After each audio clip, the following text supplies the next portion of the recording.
Bismillahirrahmanirrahim. Assalamualaikum warahmatullahi wabarakatuh. Alhamdulillah wa syukru ala ni'amillah wassalatu wassalamu ala rasulillah wa ala alihi wa ashabihi wa mawala. A'udzu billahi minasyaitonir rajim. Bismillahirrahmanirrahim. Ya ayyuhalladzina amanu taqullaha wal tanzur nafsum ma qaddamat lighad wattaqullaha innallaha khabirum bima ta'malun. Shadaqallahul adzim. Puji syukur kita panjatkan hanya kepada Allah yang Maha Ghafur, yang telah memberikan nikmat kepada kita sehingga pagi hari ini alhamdulillah kita dapat merasakan nikmatnya sholat subuh,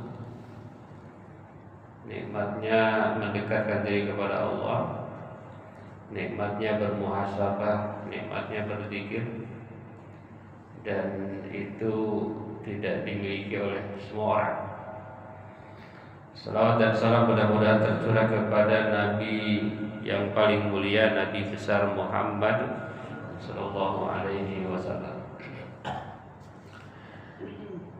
Para bapak, para jamaah yang dimuliakan oleh Allah, pagi ini kita ingin membahas tentang mengawali tahun dengan muhasabah, menata niat, menguatkan iman, menjemput keberkahan.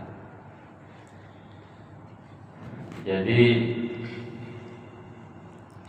kita masih diberikan kesempatan oleh Allah Subhanahu wa taala di tahun 2026 ini.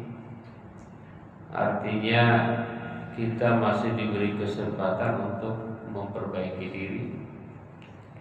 Pergantian tahun bukan hanya sekedar pergantian angka dari 5 ke 6, tetapi juga adalah anugerah yang luar biasa dari Allah Subhanahu wa taala. Bahkan waktu itu adalah makhluk Allah yang tidak bisa dibeli. Jadi kalau kita mau beli waktu nggak bisa. Jadi mau mengulang lagi nggak bisa, mengulang kemarin aja nggak bisa, apalagi mengulang tahun lalu. Maka kalau kita sering bernostalgia, misalnya kita orang kampung, kita pulang kampung, kita ingin mengulang masa lalu, kita hanya bisa mengulang tempat. Gitu. Kita hanya bisa mengulang tempat, tetapi tidak dengan waktunya. Semua akan berbeda. Oleh karena itu maka hanya orang-orang yang bisa memanfaatkan waktulah mereka yang berhasil, yang sukses dunia dan akhirat. Dan di dunia ini yang paling keren ya Nabi Muhammad sallallahu alaihi wasallam. Beliau adalah orang yang usianya itu 63 tahun, tetapi suksesnya nggak ada yang lain. Gitu. Nabi Muhammad itu hanya 63 tahun. Bahkan kalau dihitung secara Masehi itu hanya 61 tahun. Jadi kalau kita usianya 61 itu udah seusia Nabi. Gitu ya. Kalau di atas ini Pak Haji ini pada berkah semua ya. Ini nggak udah di atas Nabi. Nabi itu 61 tahun. Karena bukan Masehi. Nabi itu ngitung 63 tahun itu kan Hijriah. Hijriah itu setiap 33 tahun beda setahun. Gitu ya. Sama dengan Ramadan, Ustaz. Ramadan itu maju 11 hari. Jadi setiap tahun maju dia. Jadi tahun ini kalau Muhammadiyah kan tanggal 18 ya. 18 Februari. Kalau pemerintah NU, pemerintah dan NU biasanya bareng gitu. Kalau tidak bareng mundur 1 hari ya gitu. Itu udah rumus. Gak akan mundur 2 hari. Misalnya Muhammadiyah 18, pemerintah 20 enggak kan. Kalau enggak 18 ya 19, bedanya sehari. Hadirin jamaah yang dirahmati oleh Allah Subhanahu wa taala, oleh karena itu awal tahun baru ini bukan soal perayaan. Apakah boleh merayakan? Ya silakan aja. Kalau yang ini. Tapi yang penting tidak menyalahi aturan. Tetapi yang lebih penting adalah bukan perayaan justru. Kalau orang keren ini perenungan. Justru tahun baru ini adalah perenungan. Sama dengan kalau kita ulang tahun. Kalau orang keren itu perenungan, bukan malah poya-poya ya, poya-poya atau acara-acara yang kadang-kadang tidak berguna. Kalau acaranya berguna nggak apa-apa, mengundang teman, silaturahim. Tapi kalau berlebihan jadi tidak berguna. Jadi bukan tentang apa yang telah kita miliki, kita merenung bukan tentang apa yang kita miliki, tapi siapa kita di hadapan Allah. Itu ya, kita sering renung gak nih kalau sholat ya, wudu, kita fokus gak, khusyuk gak, hadir gak dari kita, merenung gak tentang seluruhnya ya. Ketika sholat berdiri, ketika sujud, ketika ruku, ketika membaca Allahu Akbar, apakah kita merasakan bahwa kita ini kecil? Allahu Akbar, Allah yang agung, kita ini kecil. Baru dikasih banjir aja nggak ada apa-apanya kita. Kita ini sangat kecil ya. Baru dikasih asam aurat udah sakit, betul. Baru dikasih sakit sedikit ngeluh. Kita ini kecil di hadapan Allah Subhanahu wa taala. La haula wala quwata illa billahil azim. Kalau Allah cabut, tidak ada yang bisa melarangnya. Kalau Allah udah hilangkan semua, udah tidak ada yang bisa melarang gitu ya. Nah, ini perenungan-perenungan yang harus terus kita renungkan ya. Kadang-kadang kita banyak lupanya dibanding dengan ingatnya kepada Allah Subhanahu wa taala. Kita ini sering kali lupa. Kadang sholat aja lupa. Ini rakaat berapa? Lupa. Ini rakaat 2 apa 3? Ya, tambah jadi 4. Sholat maghrib jadi 4, karena lupa. Itu ya, ini memang perenungan-perenungan yang harus terus tidak pernah berhenti dari waktu ke waktu, jangan pernah lengah ya. Hadirin jamaah yang dirahmati Allah, ada 4 poin yang disampaikan pada pagi hari ini. Yang pertama adalah muhasabah sebagai pintu kesadaran diri.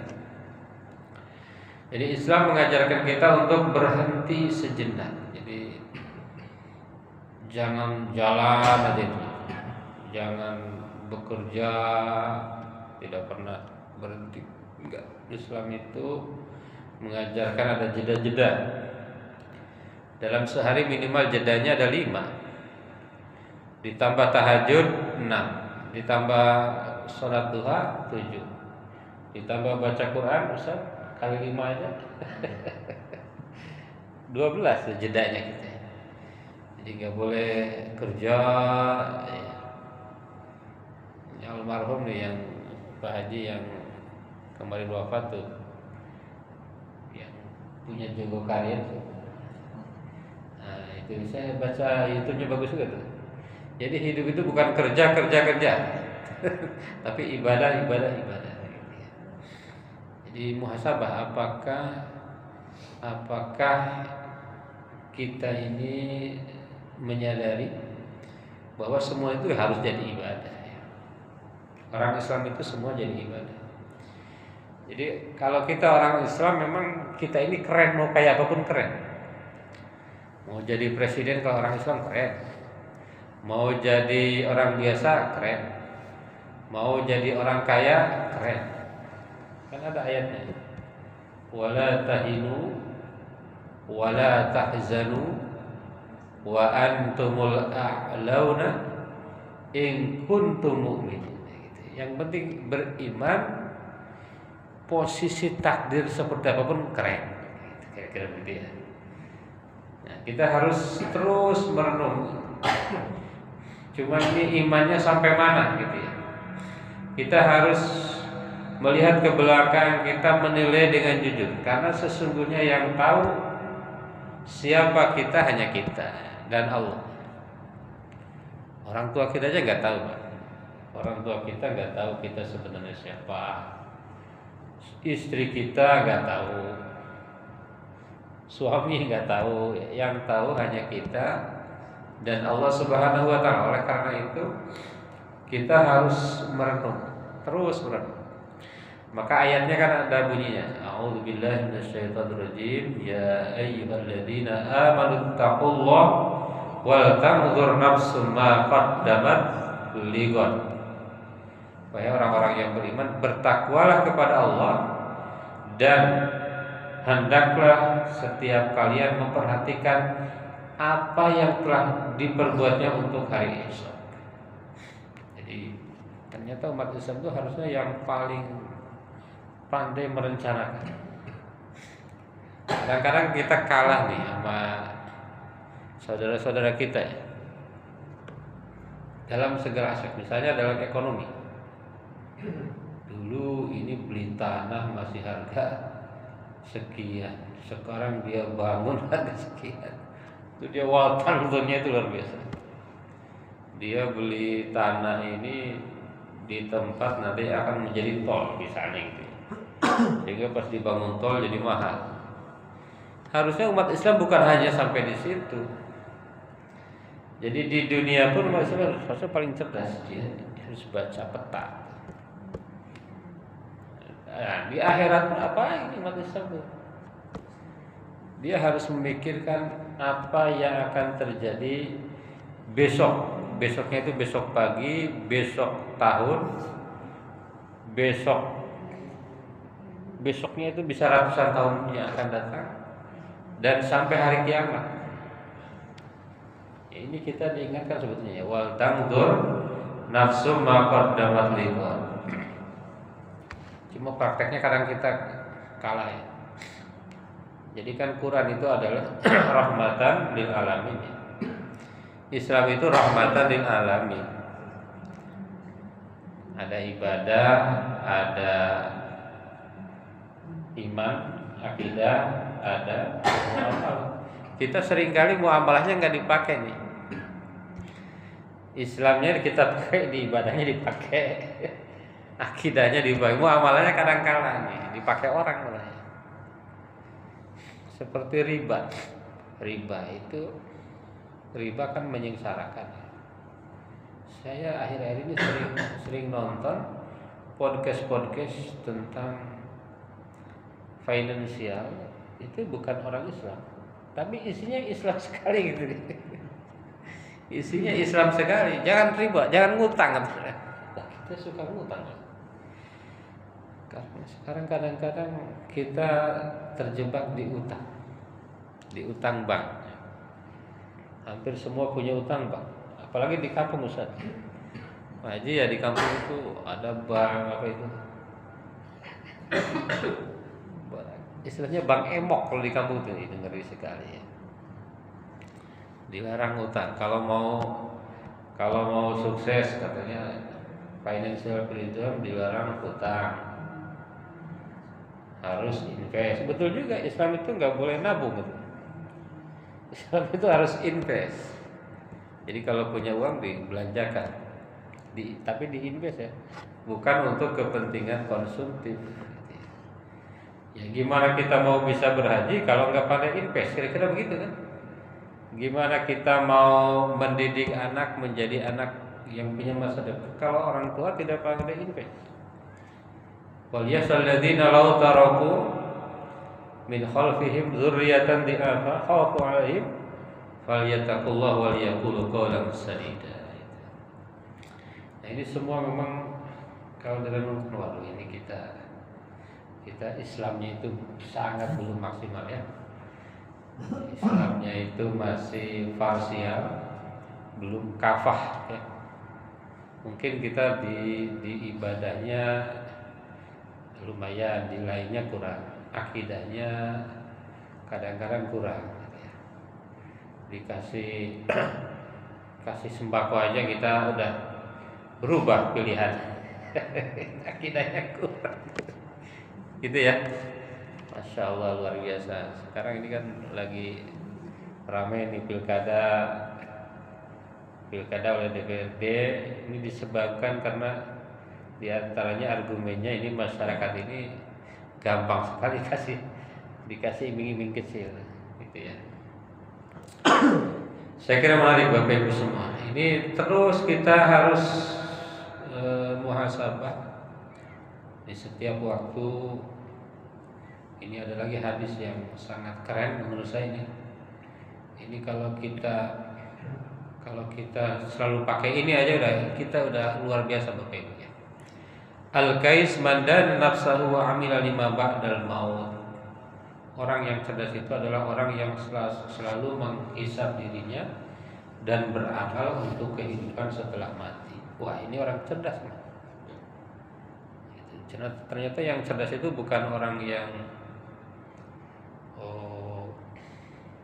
bukan orang yang punya buku banyak atau punya bisnis yang luar biasa. Ini yang cerdas itu justru ini, yang beramal untuk setelah kematian.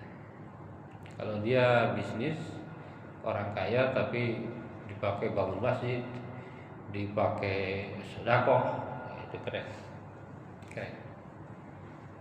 Itu ada yang tidak muslim juga tuh, saya keren juga tuh, ada anak muda yang udah triliunan, dia bilang gini. Jadi di akhir kehidupannya itu dia ingin menjadi nol. Keren kan?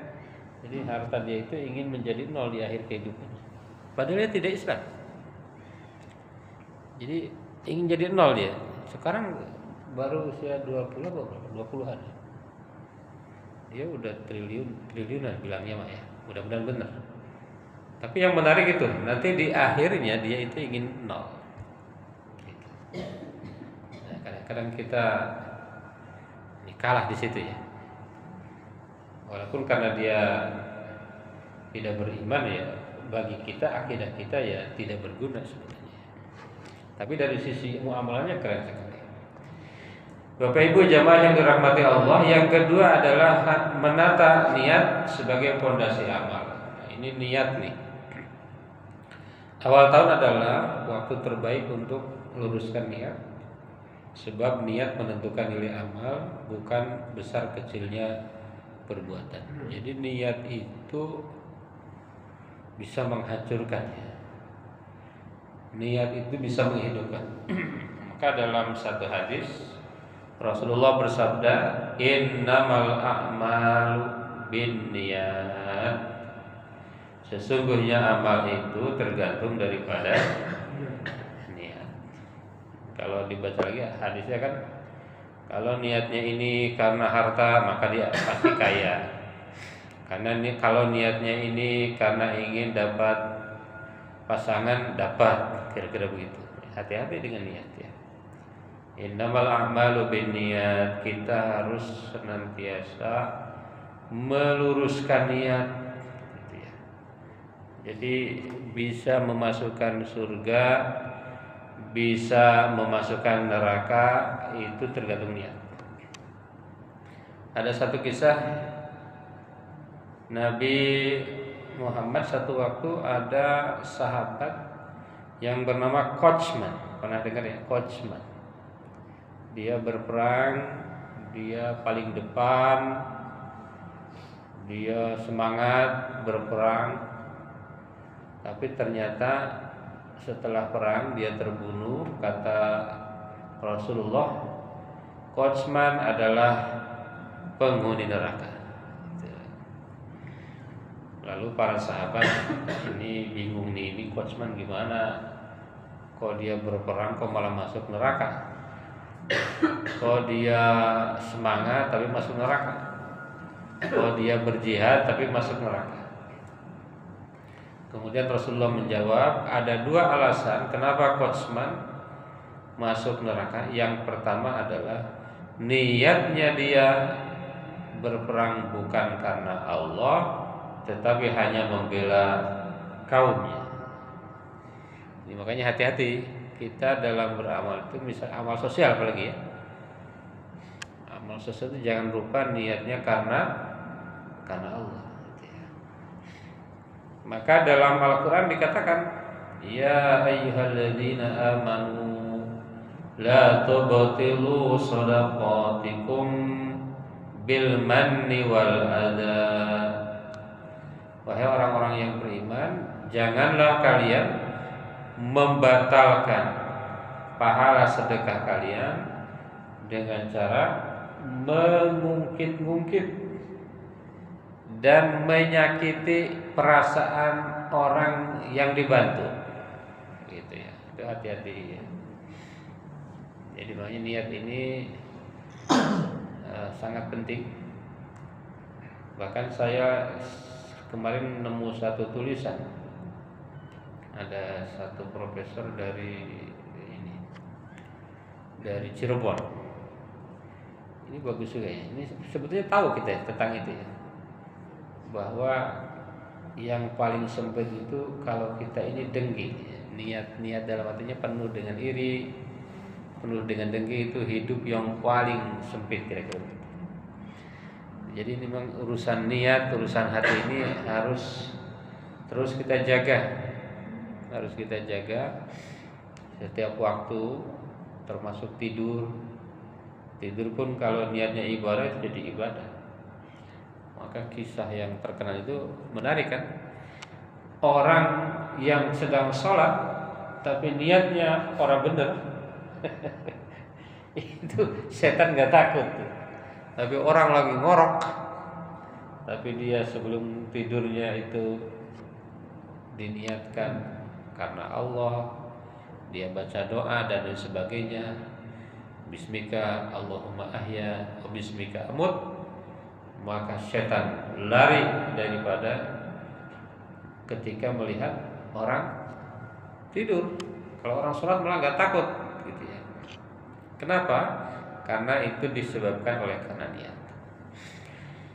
Itu yang kedua. Yang ketiga adalah menguatkan iman di tengah ujian zaman. Jadi tahun 2026 apakah akan ada ujian? Pasti. Dan ujian itu semakin hari semakin besar. Ujian itu semakin hari makin luar biasa. Mungkin orang tua kita dulu nggak berpikir dunia akan seperti sekarang. Ya. Ujian demi ujian semakin luar biasa. Maka kuatkan iman di tengah ujian. Iman harus terus diperbarui. Dengan cara apa? Dengan sholat. Jadi wa'budu rabbaka hatta ya'tiyakal yaqin. Ini kita sholat, kita subuh, kita dengerin tausiah, kita kuliah subuh, itu hakikatnya adalah untuk meneguhkan iman kita. Membaca Al-Quran, berzikir, termasuk kita tinggal misalnya dekat Masjid Aisyah. Ini dalam rangka apa? Dalam rangka untuk terus memperbarui iman kita. Gitu ya. Jadi terus ujian-ujian itu harus terus kita hadapi dengan iman. Karena apalagi ada apa? Ada ungkapan dalam Quran ya. Am hasibtum an tadkhulul jannah walamma ya'tiyakum masalul ladzi khalau min qablikum massatuhumul ba'sa'u wad-dharra'u wa zulzilu hatta yaqula ar-rasul wal ladzina amanu ma'ah mata nasrullah ala inna nasrallahi qarib. Itu dalam Quran tuh kadang-kadang ngeri. Apakah kalian menduga kalian akan masuk surga sementara kalian belum dapat ujian seperti orang-orang sebelum kalian? Mereka diuji dengan guncangan yang sangat luar biasa. Nabi aja diboikot, diancam, dibunuh, dan lain sebagainya. Itulah. Apakah kalian merasa mau masuk surga sementara kalian belum ada apa-apanya? Makanya itu jangan-jangan orang Aceh itu kemarin Aceh, Sumbar, mana lagi? Sumut ya. Wah itu kalau orang yang nggak ngerti kan, wah itu karena ini azab. Kalau orang beriman nggak ada masalah, mau seperti apapun. Wa antumul a'launa in kuntum mu'minin. Justru jangan-jangan mereka itulah. Jangan-jangan mereka itulah orang-orang yang tanda baik, gitu ya. Karena sudah diuji yang dahsyat. Kalau kita di sini, walaupun tidak pengen, jangan-jangan mudah-mudahan ya. Ini kita ujian kita terlalu sedikit, gitu ya. Terlalu sedikit ya. Mungkin itu ujian bagi kita untuk membantu kan. Nah, apakah kita membantu?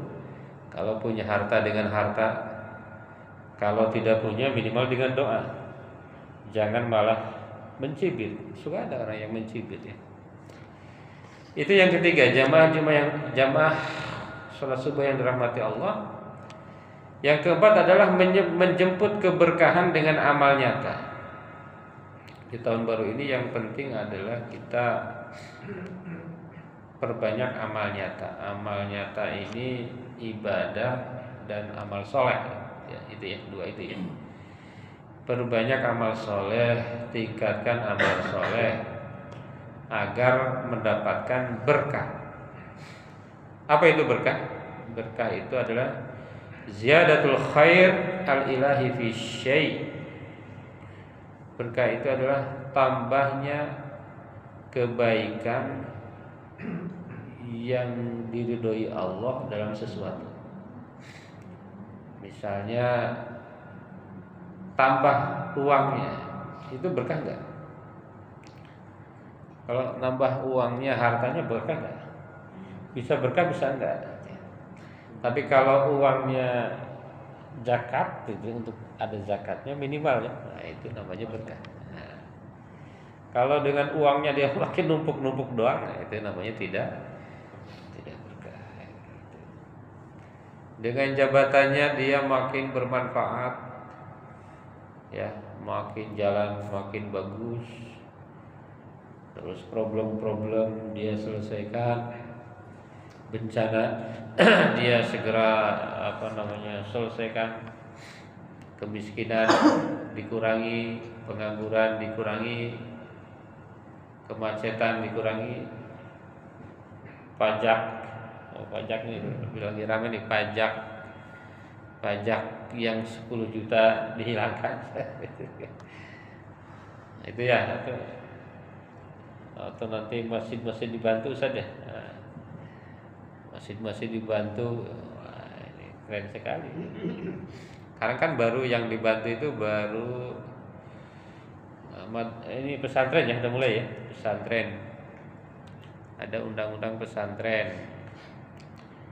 Nah, masjid saya amati masih swadaya lah ya, belum banyak dibantu ya. Kalau dengan kebijakannya dia bisa semakin bermanfaat, itu namanya berkah.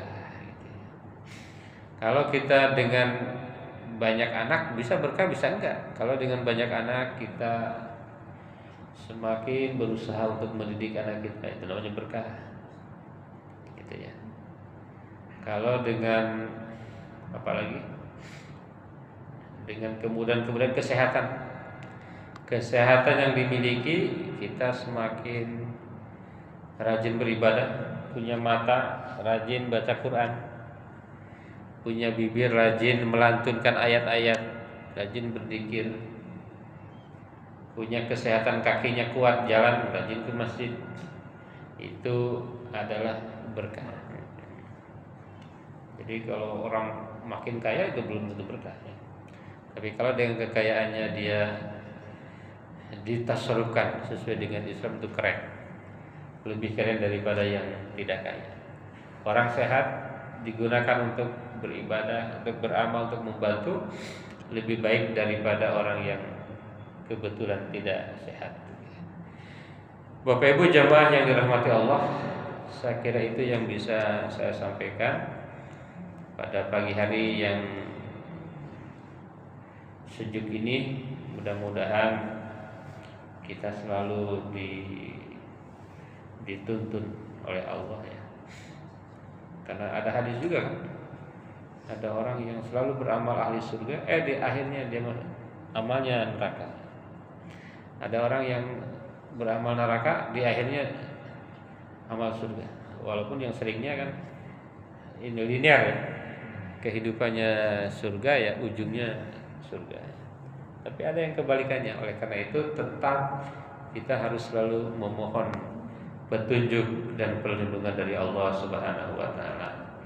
Itu saja yang bisa disampaikan. Kalau ada yang ditanyakan dipersilakan Ustaz dan para Bapak Ibu jamaah. Assalamualaikum warahmatullahi wabarakatuh. Enggak usah kalau ada. Cukup. Alhamdulillah.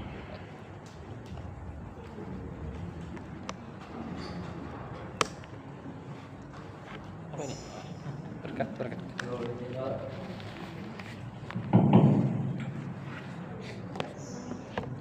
Itu jembatan gimana jembatan? Oh, ini